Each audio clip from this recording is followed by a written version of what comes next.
I was reading a magazine article, and they were talking about the industries that never fail.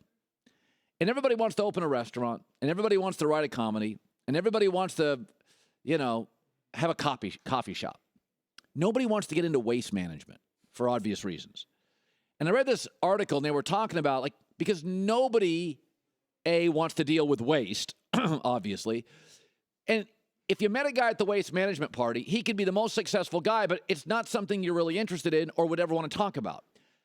And why I bring this up is the Kansas City Chiefs are the waste management business in the NFL. It dominates its industry. Nobody wants to talk about it. You'd never talk about it at a cocktail party. Outside of Kansas City, you'd never go up to anybody and talk about the NFL and go, hey, what about the Chiefs? You go, what about the Patriots? Man, I hate Aaron Rodgers. Man, I love Cam. Andrew Luck's overrated. How about them Raiders? Nobody'd ever go, what do you think of the Chiefs? The Kansas City Chiefs are boring and unbelievably effective. And they're not interesting, and nobody talks about them. But they are right now the best team in a very sexy AFC West. John Elway, Von Miller Broncos. Nope.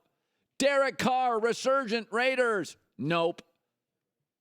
Kansas City's a Super Bowl level team.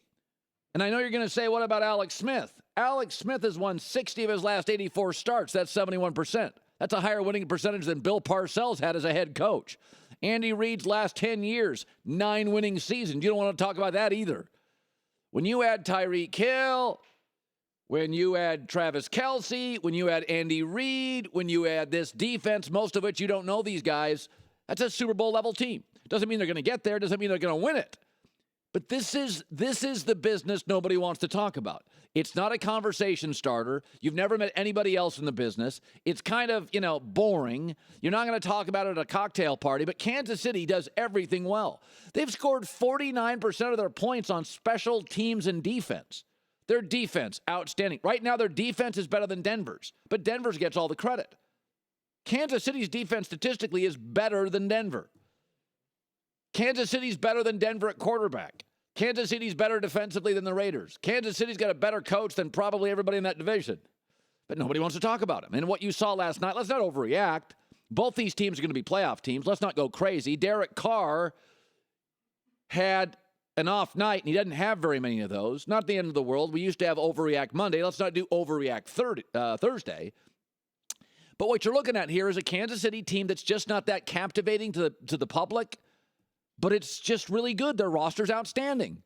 Their head coach is outstanding.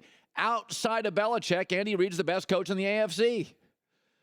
They have the best defensive personnel, including Denver, in the AFC. Now they've got Tyreek Hill, who may be the most explosive young player in the NFL. And now that Gronk is out, is there any better tight end in football than Travis Kelce now that Gronk is out? I mean, nobody wants to talk about this team. They're a really good football team. And 20-degree weather, Derek Carr and that defense struggled. Let's not go crazy, but what you saw last night's a Kansas City roster that right now is better than the Oakland roster. That's okay. 2 playoff teams. We're all going to be okay.